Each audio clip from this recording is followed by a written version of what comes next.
Fandango du Pays Basque, fandango simple et fantasque, c'est grâce à toi que l'on fait des folies qui sont bien les meilleures de la vie. Et combien de mariages on a vu dans le village, sur tes accents si joyeux, si vibrants, et ton rythme qu'on a dans le sang. Eh bien le bonjour mes enfants, pardonnez-moi, madame, monsieur, mademoiselle, je garde les mains au fond des poches parce qu'il ne fait pas chaud ici dans le sud-ouest. Alors vous imaginez, nous sommes dans un petit village qui s'appelle Cibourg, qui est un beau port de pêche. On va aller à Hasparren, juste à côté. On va se balader. L'intérêt, c'est de découvrir ce pays qui se chante plus qu'il ne se parle.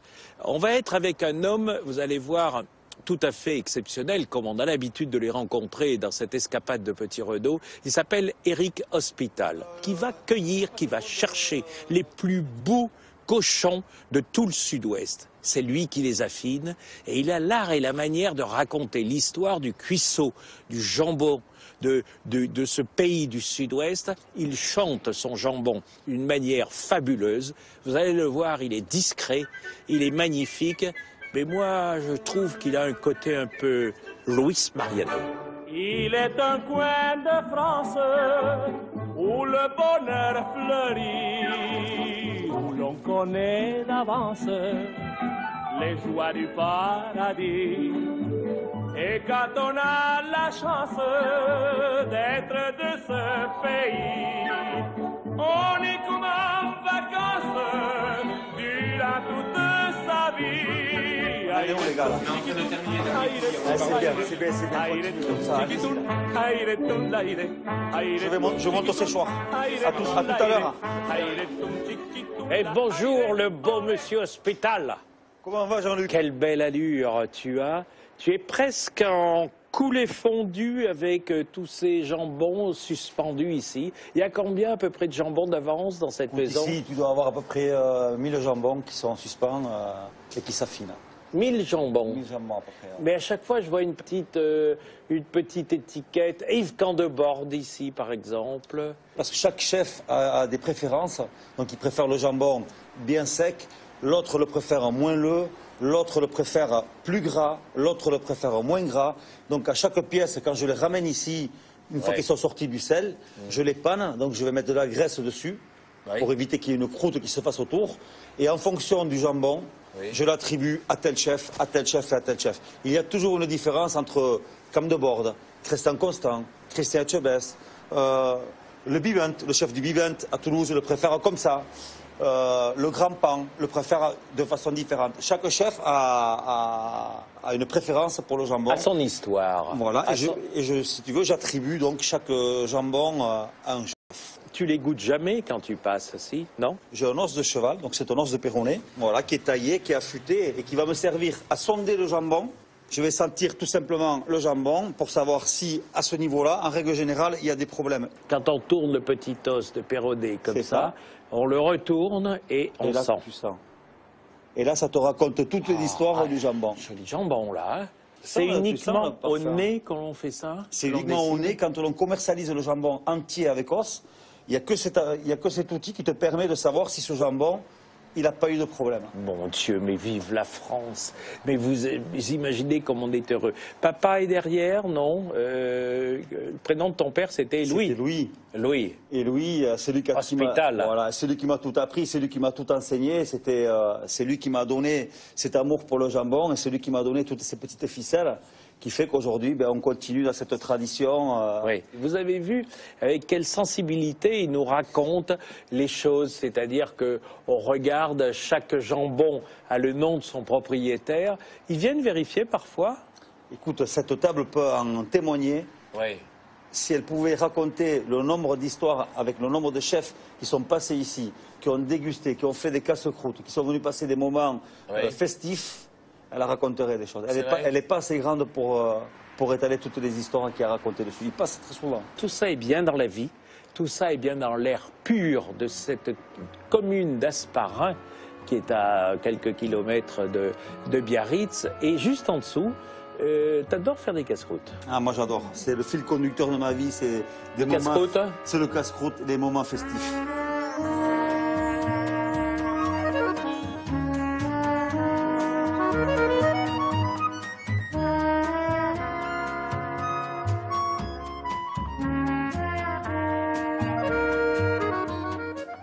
Mais qu'est-ce qui se passe ici? Alors, Raconte-moi. ici, tous les vendredis, Jean-Luc, ici, qu'est-ce qui se passe? J'invite trois amis, trois copains cuisiniers. Très Trois bien. amis, et je leur mets un peu de cochon, parce que moi, du cochon, j'en mange tout le temps. Oui. Et je leur demande d'amener un peu de poisson. Et voilà, je leur demande de mettre du cochon et de m'imaginer des recettes. Et là, on a madame André Rosier. André Rosier, vous la connaissez. Ici, on s'est souvent rencontrés dans cette émission avec André Rosier. Seule et unique meilleure ouvrière de France de la cuisine française. Et là, vous êtes alors là. Là, t'as David Ibarbourg. David Oula, je L'autre connais. génération de Oui. Ibarbourg, la jeune génération. David. Les le plus Ibarbourg, c'est la famille Ibarbourg. Voilà, c'est la Il y avait la le famille. père, il y avait ton père, c'est... D'abord le grand-père, après le père et son frère, Oui. et maintenant les petits-enfants. Ils sont encore là, les deux vrais frères Oui, Ibarbour. oui, ils sont là, toujours dans ce au petit fourneau. village de Bidart. Oui, toujours au C'est ça fourneau, ils s'accrochent, ils sont toujours là. Quel et- âge ils ont? Mais on les aide maintenant. Oui. Ils ont 55, bientôt la retraite. Alors, Bientôt 60 ans. ça approche. Mais c'est des Ça approche. gamins. Voilà, exactement. Et puis là, alors là, on a l'impression que c'est un trois quarels d'une équipe de Biarritz ou de Bayonne ou de l'équipe de France en rugby. Qui vous êtes, vous? Et moi, je suis Fabrice Idiard, de l'hôtel de la Réserve, à Saint-Jean-de-Luz. Voilà. À Saint-Jean-de-Luz? Voilà. T'avais un père qui était dans la cuisine, toi, ou pas? Pas Non, du tout, t'étais pas du quoi, tout. non Mon grand-père était cuisinier, mais vrai pas moi. Moi, pas. Qu'est-ce que tu faisais, toi? Tu regardais les filles et tu faisais du surf, Voilà. Biarritz. C'est un surfeur. Jean-Luc, c'est un C'est un surfeur. surfeur, non? Mais regarde, on dirait, moi, il me fait passer à Codorniou. Moi, je sais pas si tu. Et moi, tu vois, avec ses cheveux longs comme ça, il est atypique, ce garçon. Franchement, il a quelque chose. Il a un petit truc comme ça qui est Mais tu pétillant. qui est- reparles encore d'un Mais rugbyman, toi. toujours. Toujours. Le rugby. Qu'est-ce que tu es en train de découper, là? Là, on taille de la chistora, de la très bonne chistora d'Eric. On a On va- l'impression que même les saucisses ont un nom de sport. Alors, La chistera, c'est... Oui. C'est notre merguez, en fait, ici, à nous. Oui. Donc, ce matin, on a trouvé des chipirons Oui. à la criée de Saint-Jean. Oui. Et donc, on va associer les deux. Voilà. Et là, on était en train de... Il m'a mis un sacré défi ce matin. Il fallait que j'associe la poitrine et le jambon avec du poisson. Donc j'ai fait de la lotte roulée au jambon et j'ai fait des petits haricots avec persil, piquillos et la poitrine. Que du basque. Que du basque. Que du basque. Donc là, il y a les haricots sont comment, là? Alors les haricots, ils sont cuits normalement avec des carottes, des oignons. Et ensuite, je suis venue rajouter mon wasabi que dit Eric. Moi, c'est ça. Eric, il me dit mon wasabi. C'est Moi, mon j'aime la wasabi cuisine basque, simple. quoi. Moi, ça, je sais pas qu'est-ce que c'est, ça. Qu'est-ce On que dirait c'est, du ce truc, wasabi on basque, dirait alors Alors du wasabi. le wasabi basque, c'est le persil et l'ail. Et formé à la cuisine de maman Voilà, avec... c'est celle-là, la cuisine de maman. Voilà. Et que j'ai gardée, que j'aime toujours. Moi, je suis très gourmande, j'ai toujours été très gourmande et je le suis encore, donc ça continue. Très bien. Donc là, on en est où, alors? Mais là, on a lancé, là, on a un chipiron qui s'imprègne du goût de chistora, là. On les roule. Et là, on va les déglacer avec un peu de choupister. Avec Un peu de choupister. On se calme, vous êtes toujours là, on enlève la buée de la cuisine, et puis on rajoute du poivron par-dessus, les petites saucisses, les chisteras plus les chipirons. Et alors là, qu'est-ce qu'on a dans cette bouteille? Alors, ça, c'est la vinaigrette, notre vinaigrette au Pays Basque, avec de l'ail, du piment d'Espelette, Explique-là. ail, piment d'Espelette, Oui, vinaigre, Oui. huile d'olive, oui, un peu d'herbe, oui, un bon dosage, oui. et voilà. Il n'y a pas de ketchup, Il n'y a pas de ketchup. Il n'y a pas de ketchup. Il n'y a pas de ketchup, je te jure. je te jure. Alors, Par contre, tous les enfants préfèrent ça, ici au Pays Basque, que le ketchup. c'est vrai? Ouais, ils ne connaissent pas le ketchup. C'est un peu plus épicé. mais Qu'est-ce qu'il a fait, cette sauce? Je te remercie pour mes chaussures.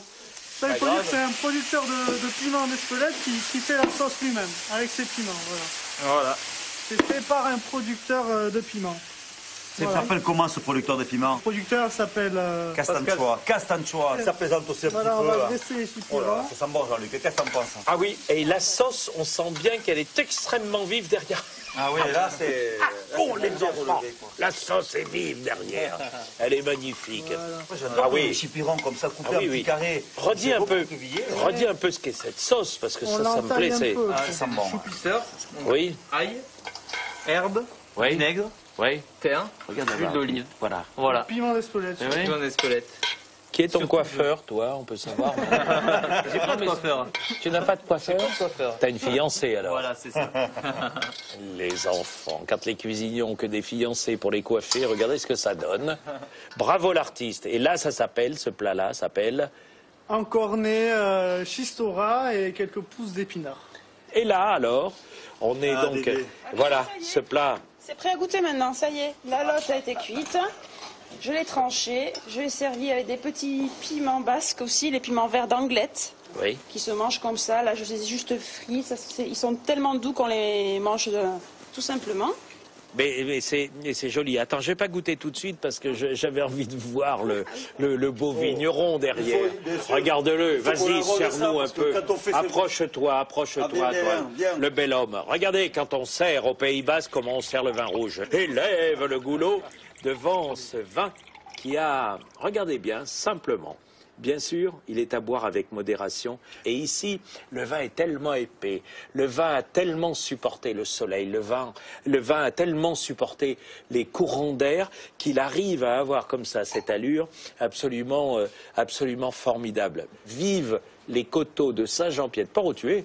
Tout à fait, C'est sur les coteaux de Famille Branogne. Brana. Famille Brana depuis 4 générations dans le vin. 4 générations. Et pour ces plats, on pensait que le Biciberi, donc c'est un vin issu de cépages ancestraux, un travail de mémoire, donc à Rouya et Remachawa, qu'on a remis...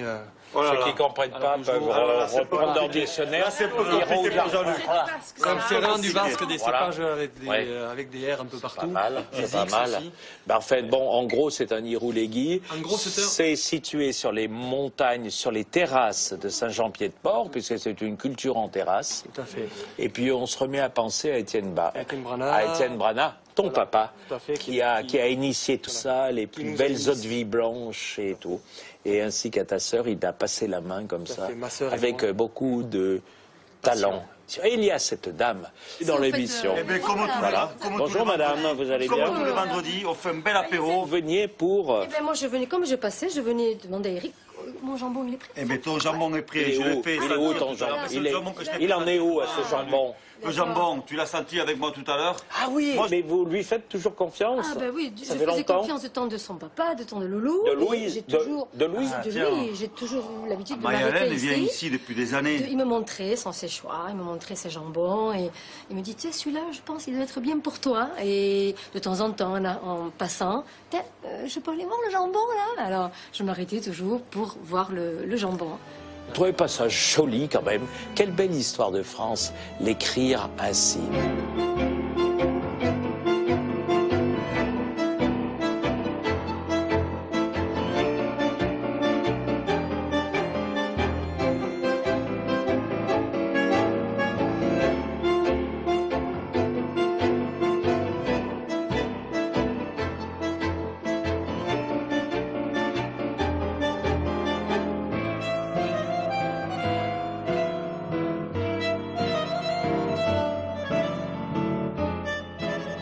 Pourquoi tu aimes cet endroit-là, toi, ici? Moi, Jean-Luc, j'aime Cibourg, j'aime Saint-Jean-de-Luz parce que c'est la mer. Quand j'étais petit, je venais en vacances avec mes parents ici. Ici, j'ai plein de souvenirs.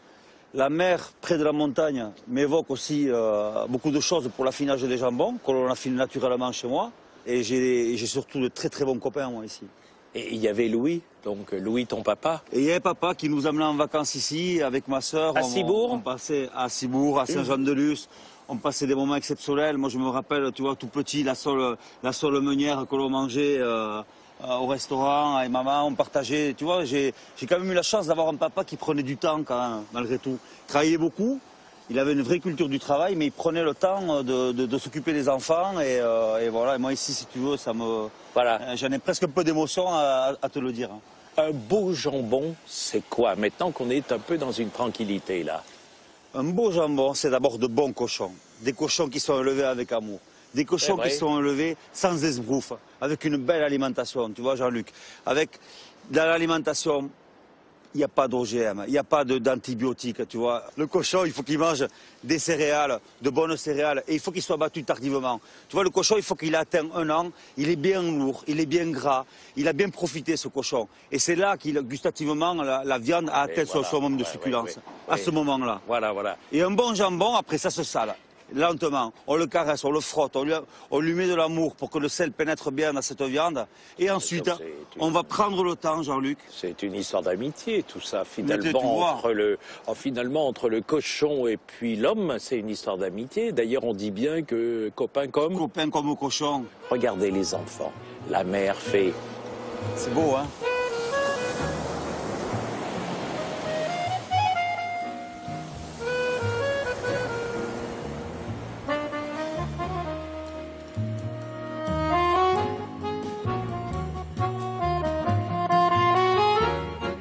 Alors là, on arrive vers un restaurant qui appartient à un de tes amis qui s'appelle Ramuncho. Ramuncho. Viens voir mon ami Ramuncho. On a l'impression des copains. Oula, ça bouge, ça bouge. Qu'est-ce que là? Alors, qui est le monsieur qui est ici? Alors là, je te présente mon ami Michel Niquet du restaurant Chez Matine à Cibourg, une institution. Vous pouvez regarder un petit peu la caméra, là, juste, parce que redonnez votre identité, c'est monsieur Michel? Michel Niquet du restaurant Matine à Cibourg, à la Croix-Rouge. Les pibales. Alors, les pibales, appelées aussi civelles. Hein? Donc ça, c'est bon. Pour les tuer, nous, on les tue avec une infusion de tabac brun. Donc, une infusion de tabac brun? Oui, parce que dans le tabac brun, il y a beaucoup plus de nicotine et ça les tue plus rapidement. C'est vrai? Oui. Et après, il faut que j'aille rester. D'accord. Ouais. Donc tu t'en vas avec ta petite coquelle et puis on vient. Et on vient et là on reconnaît qui? Alors on connaît qui là? Alors là je te présente Manu, mon copain, Manu le Biarro. Bonjour Manu, la première ligne de Biarritz. Tu es installé dans Biarritz? Moi je suis installé à Biarritz, on a un petit bistrot, on fait des bons plats. Voilà, comme ça, une petite joue de cochon à l'armagnac et au pruneau, voilà, des bons plats typiques. Et ça se prépare de quelle manière? Les plats de partage, ça c'est, on fait revenir les joues, on rajoute une petite garniture aromatique, on flambe ça à l'armagnac pour rester dans le sud-ouest. Et puis après, pendant que ça mijote, tranquille, on boit l'apéro entre copains. Attention, voilà. Les pibales sont revenus. Ils sont de retour, ouais. Bravo Manu, hein. Merci. Tu es un artiste. Les pibales sont de retour et là? Et là on va les ébouillanter. Puis, tu vois, ça c'est vraiment le plat comme mon défunt père adorait, ça. Les pibales, avec de l'ail. Voilà, Louis. Alors donc là, l'idée de la pibale, là le vin de l'anguille, hein, parce qu'elle elle part des sargasses, hein, c'est ça? Et elle remonte des jolies rivières françaises, que ce soit du côté de la Charente ou que ce soit du côté de l'Adour. Et puis les voilà qui arrivent. Là, qu'est-ce qu'on a fait? On a ébouillanté. On les a ébouillantés. On va juste les passer à l'huile et à l'ail. Et écoutez bien, c'est tout ce que j'ai à vous dire. C'est beau, hein? Et là, quand ça chante, refait chanter. Vous avez vu comme on est bien sur ce quai de Cibourg. Nous sommes bien dans le Pays Basque. Bravo!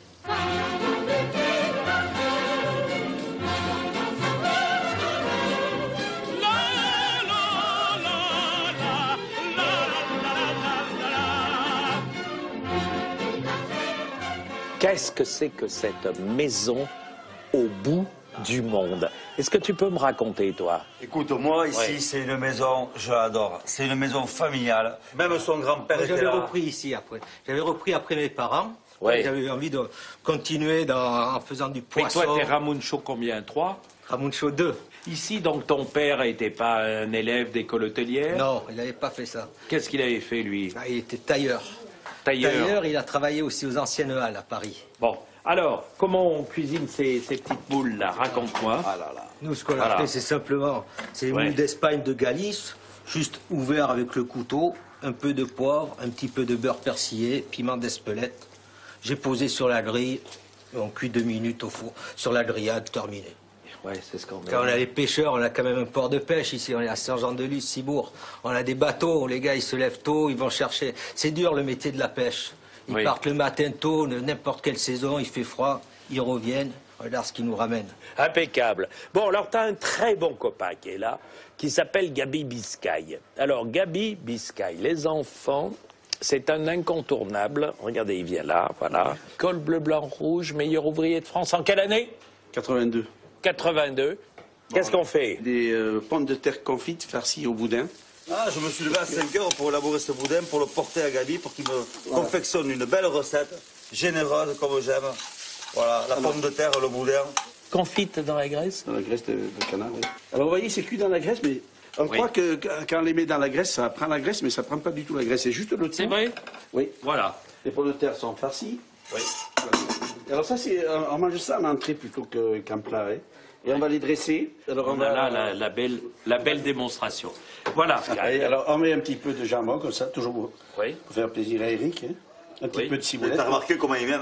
Pour donner de la couleur. Quelques cerneaux de noix. Quelques cerneaux de noix. Très beau. Et on va remettre un peu d'huile en espelette dessus. Alors là, c'est un chaud et froid, quoi, disons. C'est un chaud et froid, comme ça, de pommes de terre farcies au boudin basque de l'ami Eric. Et ça a une sacrée gueule, finalement. Il s'appelle Gabriel Biscay. C'est un artiste de la fourchette depuis des décennies.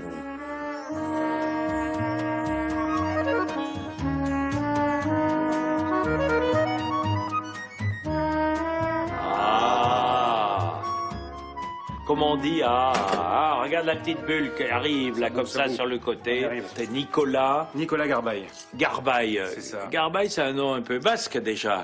Basque landais en fait, c'est d'ici, c'est du sud-ouest. Basque landais. C'est landais en fait. Et là, tu as fait la recette, c'est calamar farci. Tourne-moi ça un peu. Tourne-le-moi. Tourne-le-moi. Calamar farci, calamar de Saint-Jean-de-Luz farci, avec tous les produits locaux, saucisses basques, jambon de Bayonne. Que les produits d'ici. J'ai été au Hall de Biarritz, et puis j'ai fait les courses, et puis je vous ai fait une recette. Et moi, j'adore la sauce. Un peu comme les enfants, et on dit, on pourrait avoir encore un peu de sauce pour tremper le pain, ça nous ferait plaisir. Et voilà, regardez comme c'est joli. Voilà, ce sont les jolis petits encornets farcis, à la manière du voisin de Biarritz, qui s'appelle Nicolas Garbaille. Nicolas Garbaille. Retenez son nom, c'est un type champion du monde. Bravo l'artiste. Les enfants, 3 notes de musique, et nous voilà au comptoir.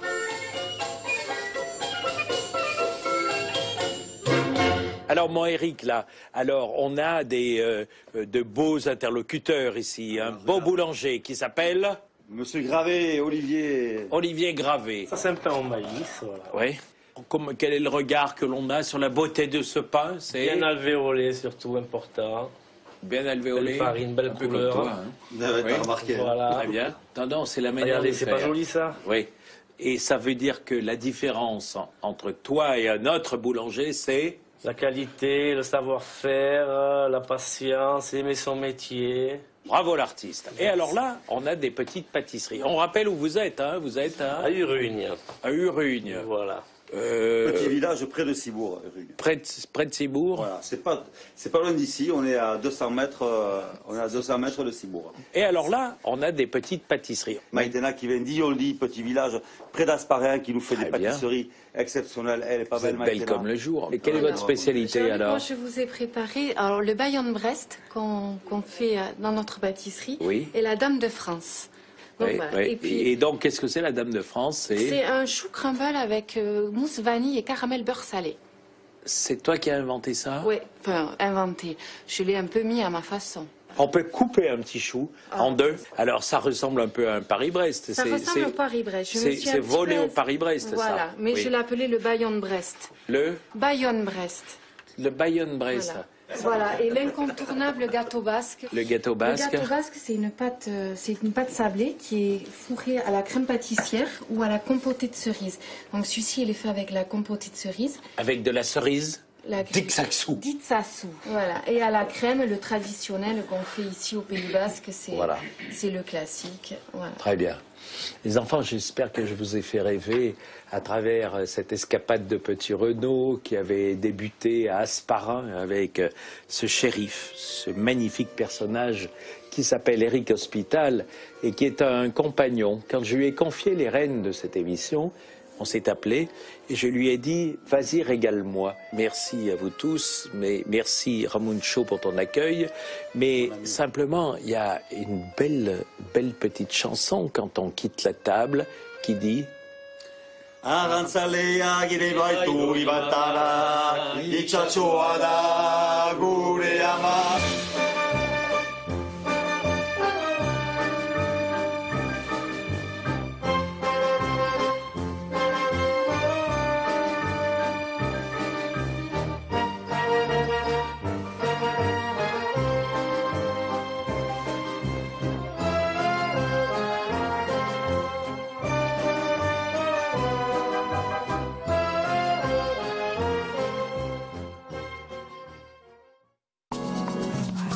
Les escapades de Petit Renaud se poursuivent sur France5.fr.